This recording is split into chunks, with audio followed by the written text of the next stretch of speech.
Selamat datang kembali di Aset Cerdas. Di video sebelumnya kita bahas biaya bocor tersembunyi. Tapi kebocoran terbesar dalam bisnis PS rental bukanlah listrik, melainkan aset manusia, yaitu karyawan kalian.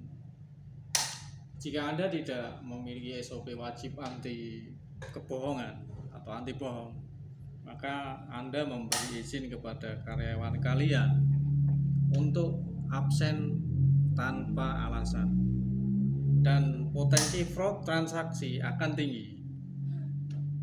Hari ini saya akan bagi 3 SOP mutlak yang harus kalian terapkan agar aset Anda aman. Yang pertama, kontrol finansial, sistem anti bohong. SOP pertama adalah kunci uang tunai. Jangan pernah percaya pada perkiraan atau janji. Kita percaya pada sistem. Sistem yang kita pakai yang pertama, wajib aplikasi kasir. Hentikan pencatatan manual. Semua transaksi wajib dimasukkan ke aplikasi kasir digital atau Google Worksheet yang bisa Anda akses real time. Ini adalah firewall pertama anti kecurangan. Yang kedua, setoran SIM. Karyawan wajib melakukan setoran cash H-1 setiap akhir SIM dan mengirimkan bukti foto, setoran, dan laporan ringkasan kepada kalian. Uang tidak boleh menginap di rental lebih dari 12 jam. Void transaksi wajib izin. Tidak ada void atau diskon untuk teman. Karyawan wajib meminta izin tertulis pada kalian via WA sebelum void dilakukan. Ini memutus kebocoran yang dilakukan oleh rasa sungkan atau nepotisme. Jadi bisa dan ada kemungkinan karyawan kalian memberikan diskon khusus kepada temannya atau mungkin saudara yang lain. Nah, itu harus ada izin dari kalian dulu. Yang kedua, SOP kontrol kehadiran atau self elimination SOP. SOP kedua adalah sistem anti absen dan keterlambatan. Ini sangat penting untuk operasional dan image bisnis kalian. Yang pertama, untuk kontrol kehadiran, adanya sistem jam masuk dan keluar. Terapkan keterlambatan 5 menit sama dengan pemotongan gaji 3 jam. Itu hanya sampel aja ya. Artinya ada punishment di sini. Jadi ketika dia terlambat 5 menit, mungkin ada pemotongan gaji 3 jam.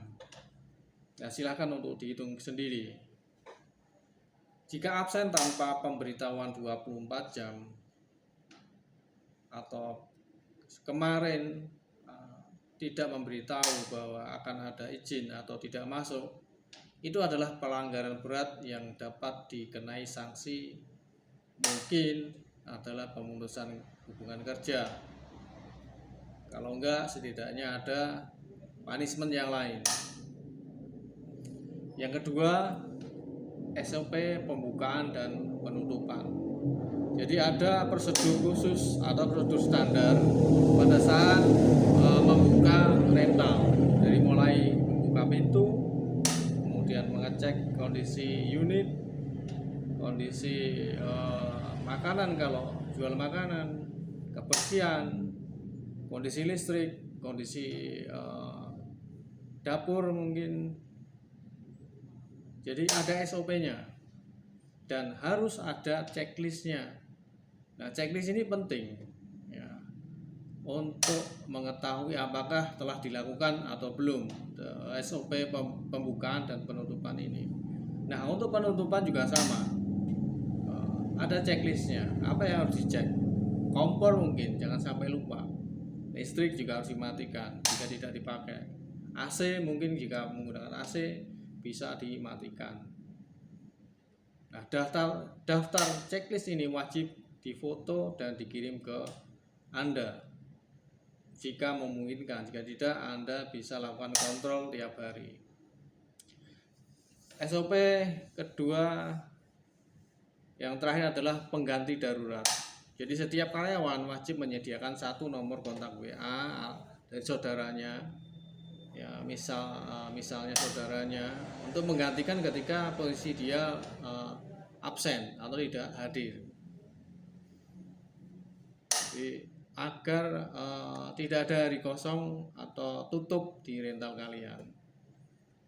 SOP terakhir, SOP yang ketiga adalah kontrol aset unit, melindungi unit atau aset kalian.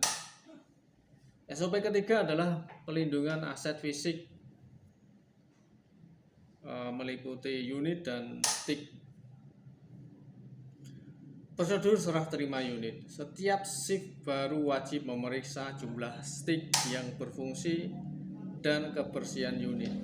Jika ada kerusakan harus dilaporkan saat itu juga di awal shift atau dianggap kerusakan di shift tersebut. Artinya ini sangat berhubungan dengan kondisi unit kalian.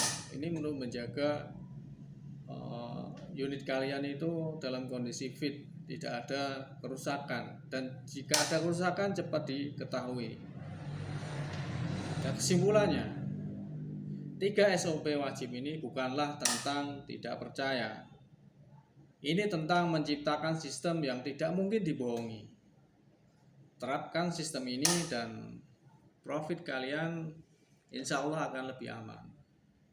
Jika kalian suka dengan taktik dan kontrol kita ini, subscribe Aset Cerdas. Anda mungkin sudah membuat SOP yang kuat, tapi bagaimana jika Anda dihadapkan pada keputusan atau membuat keputusan yang sulit? Misalnya memecat karyawan yang bermasalah meski terikat keluarga. Di video selanjutnya kita akan bahas mindset untuk hal tersebut.